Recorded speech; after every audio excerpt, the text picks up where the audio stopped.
तो मैं विनय दुबे मुंबई से। मेरा बूथ सबसे मजबूत की अपार सफलता के बाद भारतीय जनता पार्टी ने पेश किया है एक नया स्लोगन, मेरा बूथ सबसे मजबूत। जी हां, आपने सही सुना। मैं बात कर रहा हूं उस बूथ की जिसने पूरा देश हिला के रखा हुआ है। अगर आप मूतने जा रहे हैं लेकिन जगह गलत चुन ली है तो उससे सिस्टम भी हिलाया जा सकता है। ऐसा एक बड़ा उदाहरण इस देश के सबसे होनहार भारतीय जनता पार्टी के युवा नेता प्रवेश शुक्ला ने इस देश को दिखा दिया कि अगर मूतने का तरीका और मूतने की जगह अगर आपने सही तरीके से चुना है तो इस देश के पूरे सिस्टम को आप हिला सकते हैं। भले उस मूत के कारण पूरे इंसानियत के मुंह पर कालिख पूज जाए, इंसानियत शर्मसार हो जाए, मानवता भी माँ और बहन की गालियां देने लगे, तब भी कोई फर्क नहीं पड़ेगा, क्योंकि ये जिस पार्टी के कार्यकर्ता है वहां पर शर्म और लज्जा की तो कोई जगह ही नहीं है। तो भाई साहब, प्रवेश शुक्ला जैसा ये नराधम कैसे पीछे रह सकता है? ऊपर से मामा मुख्यमंत्री है, कोई इनका कौन सा खाट का बाल उखाड़ ही लेगा। भांजे को पूरा यकीन था, वो चाहे किसी के ऊपर मूते चाहे शौचालय में मूते, उनका कोई कुछ बिगाड़ ही नहीं सकता। प्रवेश शुक्ला केवल उस आदिवासी के चेहरे पर नहीं मूत रहा था, वो मूत रहा था इस विश्व गुरु भारत के जनता के गरीबी के ऊपर। वो मूत रहा था भारत के नए चेहरे के ऊपर, जिसको पूरे विश्व के सामने प्रवेश शुक्ला नाम का एक कुत्ता लाकर खड़ा कर देता है। बहुत सारे लोग कमेंट कर रहे थे, बहुत सारे लोगों ने मेरे सोशल मीडिया पर आकर ये बातें लिखी कि विनय दुबे भाई, प्रवेश शुक्ला तो तुम्हारी जात और बिरादर का है, इस पर अब आप क्या कहेंगे? इस पर मैं यही कहना चाहता हूं कि पुलिस के हत्थे चढ़ गया, वरना विनय दुबे भी अपनी मूंछ से इस प्रवेश शुक्ला को डुबाने में थोड़ा भी शर्मिंदगी महसूस नहीं करता, क्योंकि उसने वही काम किया है जो मानवता को शर्मसार करता है। आज बहुत सारे भारतीय जनता पार्टी कार्यकर्ता बुलडोजर के दुरुपयोग को लेकर ज्ञान खोद रहे थे। ज्ञान उस समय कहां चला जाता था जब यही बुलडोजर किसी मुसलमान के घर पर पहुंच जाता था और ईंट उखाड़ कर फेंक देता था। उस समय बुलडोजर बाबा की जिंदाबाद के नारे लगते थे, खुशियां मनाई जाती थी, सोशल मीडिया पर ट्रेंड चलाया जाता था कि आज अब्दुल की नट टाइट कर दी गई है। लेकिन अगर ये जरा सा बुलडोजर प्रवेश शुक्ला के आंगन पहुंच जाए तो इन भारतीय जनता पार्टियों को इसका दुरुपयोग लगने लगता है। इनको समझ में आने लगता है कि न्याय प्रक्रियाएं हैं, कानून है, पुलिस है, संविधान है। अचानक से अपने घर पर बुलडोजर चलते देख इन्हें संविधान की याद आती है। लेकिन यही अगर परवेज खान होता या शेख होता तो ये मूतने का जो बदला था इसके पूरे खानदान से लेते और तब भी ये चैन से नहीं बैठते। तमाम देश के कट्टर हिंदुओं की भावनाएं आहत हो जाती अगर ये मूतने वाला परवेज खान होता। वो तो शुक्र मनाइए, भगवान का लाख शुक्र है कि ये प्रवेश शुक्ला था, अन्यथा अभी तक देश जल रहा होता। कुछ हिंदूवादी संगठन और उसके कार्यकर्ता ये जरूर कहते कि थूक जिहाद के बाद अब पेश है नया जिहाद, जिसे आप मूत जिहाद कहेंगे। लेकिन प्रवेश शुक्ला ने इस पूरे अरमानों पर पानी फेर दिया। मुसलमान नए नए तरीके से जिहाद करने का तरीका खोजता है, लेकिन ब्राह्मण समाज का एक सुपुत्र जिसका नाम प्रवेश शुक्ला है, उनसे 10 कदम आगे जाकर एक आदिवासी बुजुर्ग इंसान जो गरीबी हालात में था, बेबस था, उसके चेहरे पर मूत कर अपने आप को बहुत गर्वान्वित और कट्टर हिंदुत्व का एक चेहरा दिखाने की कोशिश करता है। लेकिन ये भूल जाता है कि ये देश संविधान से चलता है। यही कारण था कि आज बुलडोजर उनके घर तक पहुंचा। बहुत सारे लोगों को पेट में दर्द हुआ, लेकिन मेरी कोई भी संवेदनाएं न प्रवेश शुक्ला के साथ न उसके परिवार के साथ हैं, क्योंकि आज तक इस देश के अंदर न्यायपालिका, कानून, पुलिस, आईपीसी सबको बगल कर अब न्याय बुलडोजर से किया जा रहा है। तो आज अगर खुद का घर टूट रहा है तो पीड़ा किस चीज की है?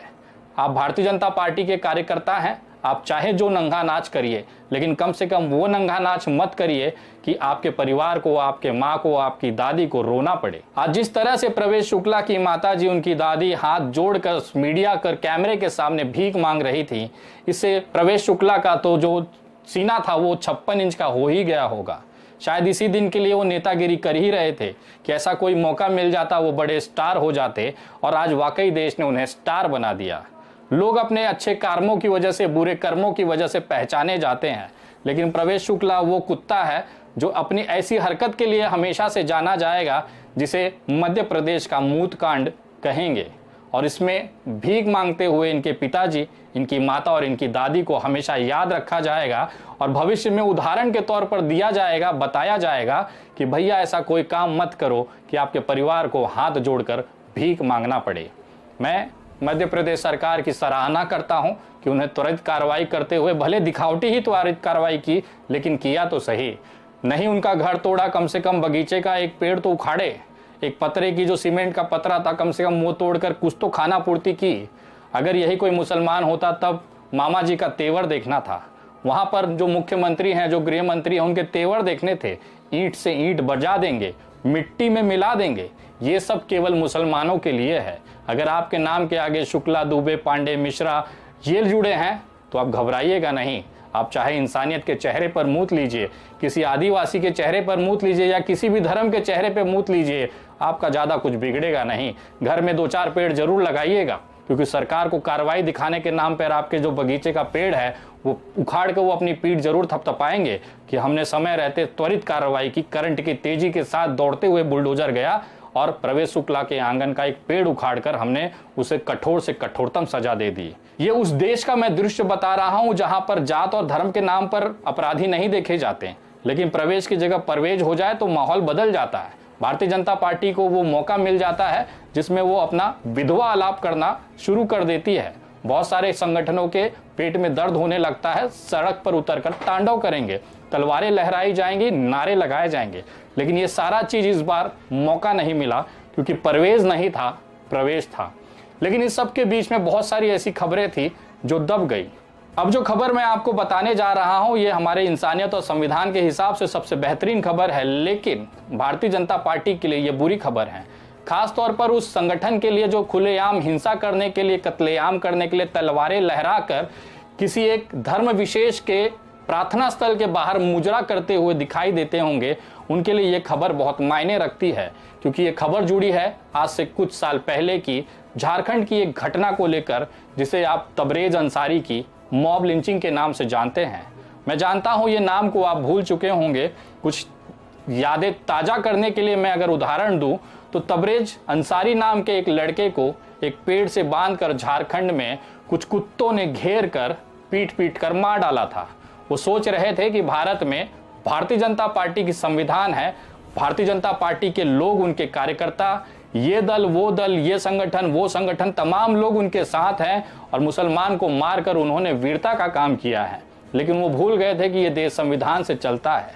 आज उन तमाम तबरेज अंसारी के हत्यारों को धारा 304 के तहत दोषी करार दिया गया और 10 साल की कठोरतम सजा दी गई। इसके साथ में कुछ लोगों को, कुछ अपराधी उसमें थे जिसको 15,000 रुपए का जुर्माना भी लगाया गया। अगर इनके नाम मैं आपको बताना चाहूं ताकि आपको एहसास हो, आप भले भारतीय जनता पार्टी के कार्यकर्ता हो, भले भारतीय जनता पार्टी आपको करेजे में बिठा के रखती होगी, लेकिन जब संविधान का चाबुक चलता है तो अच्छे अच्छे रोड लोग सड़क पर भीख मांगते नजर आते हैं। जैसे ये कुछ भोसड़ी वाले, आज इनको कोर्ट ने 10 साल की कठोरतम सजा और 15,000 रुपए का जुर्माना लगाया है। इन भोसड़ी वालों का अगर नाम मैं आपको बताऊं तो आप ज़्यादा आश्चर्यचकित नहीं होइएगा, क्योंकि इनके नाम से ज़्यादा आपको ये जानना ज़रूरी है कि ये तमाम जो लोग थे वो भारतीय जनता पार्टी के कार्यकर्ता रहे हैं। ये इंसानियत को कलंकित करने वाला एक साधारण से लड़के को पेड़ में बांधकर, सोचिए हाथ पैर बांधकर 50 लोगों की भीड़ ने क्रूरता के साथ उसे मारा और अपने आप को ये वीर और शेर कट्टर कहते हैं। उनके कुछ नाम मैं आपको दिखाना चाहता हूं। वो नाम है भीम सिंह मुंडा, कमल महतो, मदन नायक, अतुल महाली, सुनामो प्रधान, विक्रम मंडल, चामू नायक, प्रेमचंद्र महाली और महेश महाली। अब मैं पूछना चाहता हूं उन तमाम इन जो आरोपियों हैं उनके परिवार वालों से, क्या कोई भारतीय जनता पार्टी का आदमी, प्रधानमंत्री, मुख्यमंत्री, गृह मंत्री ये 10 साल की सजा से आपको बचा लेगा?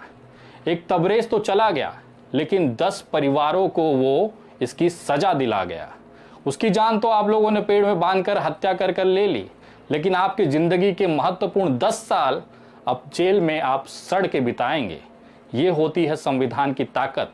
और भविष्य में अगर आपको लगता है कि किसी मुसलमान को पकड़ के या किसी भी इंसान को पकड़ के आप गैंग बना के, गुट बना के, पीट के निकल जाएंगे, हत्या कर देंगे, आपका भी हालत इसी कुत्तों जैसा होना है, ये लिख कर ले लीजिएगा। अगर कोई गलतफहमी आपके दिमाग में पल रही होगी कि भारतीय जनता पार्टी के कार्यकर्ता हैं, हमारा कोई क्या ही बिगाड़ लेगा या क्या ही उखाड़ लेगा, तो प्रवेश शुक्ला का घर टूटता हुआ देख लीजिएगा। रासुका जैसी गंभीर धाराओं में उसको गिरफ्तार करके जेल में ठूसा गया है। एक मूतने के कारण भारतीय जनता पार्टी का वो कार्यकर्ता, उसको पूरे देश ने, सोशल मीडिया की ताकत ने कुत्ता बना दिया है। तो तुम्हारा अगर किसी की हत्या भी कर दोगे तो ये सोच लोगे कि बच जाओगे, तो इस गलत फहमी को कल सुबह उठते ही मूत कर बहा दीजिएगा, क्योंकि ये देश जो है संविधान से चलता है। अभी हम जैसे लोग जिंदा हैं, कॉलर पकड़कर सड़क पर घसीटते हुए न्यायालय में ले जाकर आपको नहीं कुत्ता बनाए तो हम लोग भी सच्चे भारतीय नहीं हैं, ये बात याद रखिएगा।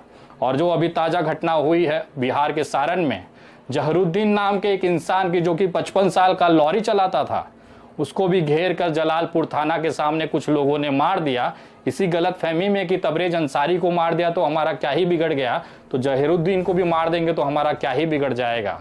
मैं इस वीडियो के माध्यम से आपको दावे के साथ लिख के देता हूं, उन तमाम जहरुद्दीन को मारने वाले कुत्तों को मैं बताना चाहता हूं, उनके परिवार को बताना चाहता हूं कि तुम्हारी पूरी जिंदगी अब ना जो जेल में सड़नी है। कोई माइका लाल ने इस धरती पर जन्म नहीं दिया जो इन कुत्तों को, जिन्होंने घेर कर एक लंगड़े इंसान को, जो 55 साल का बुजुर्ग था, अपनी रोजी रोटी के लिए अपना काम कर रहा था, उसको घेर कर कुत्तों जैसा रात के अंधेरे में मारने वाले ये साले डरपोक भड़वे, इनकी तो पूरी जिंदगी जेल में नहीं सड़ाई हम लोगों ने, तो हम एक बाप की औलाद नहीं है। और रही बात जहरुद्दीन, जो कि एक 55 साल के बुजुर्ग थे, सारण में हड्डियों से भरी एक गाड़ी को ले जा रहे थे, जिसकी परमिशन सरकारों ने दे रखी है। जो हड्डियां ले जाई जा रही थी वो दरअसल दवाओं में काम आती है, जिससे कितनी ही जिंदगियां बचाई जा सकती है। उन तमाम जिंदगियों को बचाने में अपना कार्य कर्तव्य करते हुए जहरुद्दीन नाम के 55 साल के एक इंसान को ये कुत्ते घेर कर रात के अंधेरे में मार देते हैं और अपने आप को बहुत बड़ा वीर समझते हैं। उन तमाम लोगों को मैं कहना चाहता हूँ, कानूनी तौर पर संविधान के दायरे में रहते हुए तुमको कुत्ता नहीं बनाया तो हम भारतीय नहीं, ये चीज़ लिख के ले लीजिएगा। आपको एहसास होगा कि इस देश में मॉब लिंचिंग करने के बाद जो परिवार आज, जो तबरेज अंसारी के परिवार जो आरोपी हैं, उनके परिवार आज कुत्ते के जैसे रो रहे हैं। जब उनके घर का जो मेन सदस्य है वो आज जेल में रहेगा और 10 साल तक सड़ेगा। 10 साल बाद जब आएगा तो देखेगा उसका जो बच्चा 5 साल का था वो 15 साल का है। एक बच्चे का बढ़ता हुआ बचपना वो नहीं देख पाएगा, अपनी पत्नी को नहीं देख पाएगा, अपनी माँ को नहीं देख पाएगा। ये सब छोड़ दीजिए, अपनी खुद की जिंदगी को वो तबाह होते उस जेल में देखेगा, क्योंकि जेल का एक दिन एक महीने के बराबर होता है। ये चीज़ उसका एहसास उनको होगा। ये अपने आप को कोसेंगे कि क्यों उन्होंने तबरेज अंसारी को बांधा और मारा। आज भारतीय जनता पार्टी तो वोट लेके सत्ता में बैठी है। आज प्रवेश अंसारी का जो बाप है वो रो रहा है, उसकी माँ भीख मांग रही है।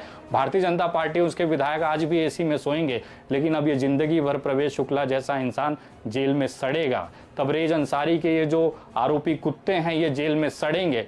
ये है ताकत संविधान की।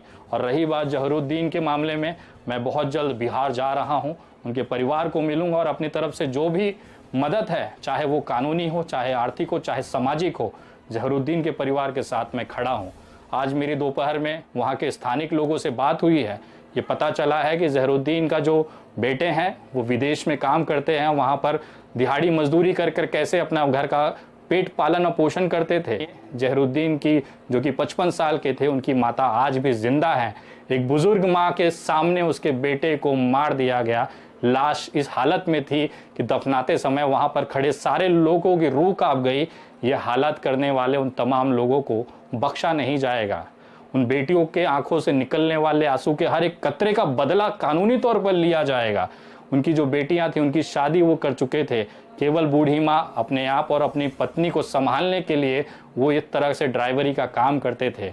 वो भी दवाई बनाने जैसे इंसानियत वाले काम में वो अपनी दिनचर्या को लगाते थे। उसके बावजूद भी कुछ नफरतबाज लोगों को ये दिखाई नहीं दिया। एक बुजुर्ग इंसान जो पैर से लंगड़ा था, भाग नहीं सकता था, उसको हजारों सैकड़ों की लोगों की भीड़ ने मिलकर मार पीट कर उसे मार दिया। उसके सर को फोड़कर सड़क पर खून खून कर दिया और ये सोच रहे थे कि ये बच जाएंगे। अब आपके पीछे कानून है, संविधान है, पुलिस है, और मैं देखता हूँ कौन ऐसा माइका लाल जना है, कौन सी माँ ने ऐसा बच्चा कोख से पैदा किया है जिसकी छाती का दूध पीकर इन आरोपियों को ये निकाल सके। मैं देखता हूँ कैसे इन कुत्तों को भारत में अंदर खुली सांस में हवा ये ले पाएंगे। कानूनी तौर पर जितनी भी कठोरतम सजा होगी, जहरुद्दीन के जो आरोपी हैं उनको किया जाएगा। हम तमाम लोगों की अब जिम्मेदारी है कि घर में बैठी इस बूढ़ी माँ, उनकी पत्नी, उनकी बेटी और इनके बेटों के लिए अब हम सबको आगे आना है। मैं अपनी तरफ से इस परिवार को कुछ आर्थिक मदद करना चाहता हूं। मुझे इस परिवार के किसी भी सदस्य से अभी तक बात नहीं हुई है। स्थानिक लोगों के हिसाब से जो जानकारी मिली है, हम सबको आगे आकर इनकी मदद करनी चाहिए। अगर जहरुद्दीन, जो कि सारण में हड्डी ले जाते समय एक ड्राइवर को जलालपुर पुलिस स्टेशन के सामने घेर कर कुछ जिन लोगों ने मारा है, वो गिरफ्तार हैं, उनके ऊपर कानूनी प्रक्रियाएं तो चल रही हैं, लेकिन अब इस घर में उस बूढ़ी माँ का ख्याल रखने वाला कोई नहीं है। उस पत्नी का, जो अपने पति के इंतजार में दरवाजे पे बैठी थी, अब उसके आंखों के सामने उसका पति कभी नहीं आ पाएगा। इस पूरे परिस्थिति में एक 55 साल एक बूढ़ी माँ की जो पूरी ज़िंदगी है वो तबाह कर चुके हैं। अब हम सबकी जिम्मेदारी है कि इस परिवार को आगे आकर मदद किया जाए। मैं अपनी तरफ से जो भी मुमकिन मदद है वो करने जा रहा हूँ। बहुत जल्द, अगले 2 ही 3 दिनों के अंदर मैं बिहार यात्रा पे जाऊँगा और जलालुद्दीन के परिवार के उनके घर पर जाकर अपनी शोक संवेदनाएं दूंगा। और जो भी मदद मैं करना चाहता हूं मेरी तरफ से, वो गुप्त मदद मैं उनको करूंगा। अगर आप भी इस परिवार को मदद करना चाहते हैं, कुछ आर्थिक तौर पर अगर आप अपने दिल में रखते हैं कि इस बुजुर्ग माँ के लिए, इस बेवा पत्नी के लिए, अगर आप इंसानियत को मानते हैं और मानवता में यकीन रखते हैं, तो उस बूढ़ी माँ के आंखों में ज़रा देखिएगा, जो अपने बेटे के इंतकाल के बाद बेबस होकर बैठी हुई है न्याय के लिए। उस पत्नी से पूछिएगा जिसकी पूरी दुनिया उजड़ गई है। इन तमाम लोगों के लिए अब हम सबको आगे आकर इस परिवार को मदद करना है। अगर आप भी इस मुहिम में जुड़कर इस जहरुद्दीन के परिवार को मदद करना चाहते हैं, जिसकी मॉब लिंचिंग सारण में और बिहार में कर दी गई है, तो आप मेरे गूगल पे, फ़ोनपे, पेटीएम और UPI नंबर 9820898898 इस नंबर पर आप दिन के जो भी खर्चे, आपके बेफालतू का खर्चे हैं, उसको रोक कर इस परिवार को आप आर्थिक मदद भेज सकते हैं। अगर आप चाहें तो ये QR कोड जो है स्कैन करके इस पर भी आप मदद भेज सकते हैं। नाम दिखाएगा विनय दुबे। मैं बहुत सारे मेरे YouTube चैनल के भाइयों से कहना चाहता हूं कि आप मेरी वीडियो लगाते हैं, मुझे उस पर कोई आपत्ति नहीं है। आज तक बहुत सारे YouTube चैनल हैं जिन्होंने मेरी वीडियोस लगाई। मैं चाहता हूं कि आप भी कमाएं, आप आगे बढ़ें, आपका चैनल ग्रो करें। लेकिन जब भी आप इस तरह की किसी मदद की वीडियो लगाते हैं तो कृपया आप क्रॉप ना किया करें, वीडियो को छोटा करके ना दिखाया करें, क्योंकि आपके व्यू के चक्कर में, केवल आपको अपने चैनल के चक्कर में आप उस परिवार को मदद नहीं कर पाते हैं जिसके लिए वो वीडियो बनाया जाता है। अगर आप सही में इंसानियत डालते हैं, सही में अगर आपके अंदर मानवता होगी, तो कृपया करके आप वीडियो डालें, मुझे कोई आपत्ति नहीं है। आज तक ना मैंने किसी चैनल पर कॉपीराइट दी है, ना स्ट्राइक किया है। लेकिन मेरा एक निवेदन है कि इस तरह की जो वीडियो होती हैं उसे साबुत जैसा है वैसा ही डालिए। मेरी तरफ से, मेरी टीम की तरफ से कभी भी आपको कॉपीराइट या स्ट्राइक नहीं आएगी, ये मेरा शब्द है। लेकिन कृपया करके जब भी इस तरह की कोई वीडियो होती है, उसमें केवल व्यू पाने के लिए आप वीडियो को ना डालें, उस इंसान को मदद भी पहुंचे, वो भी कोशिश आप करें। ये वीडियो कैसी लगी है कमेंट करके ज़रूर बताएं। मुझे आशा है जहरुद्दीन के परिवार के लिए हम एक मदद के तौर पर, इंसानियत के तौर पर जो भी मुमकिन होगा वो प्रयास ज़रूर करेंगे। अगली वीडियो बहुत जल्द। जय हिंद, जय महाराष्ट्र।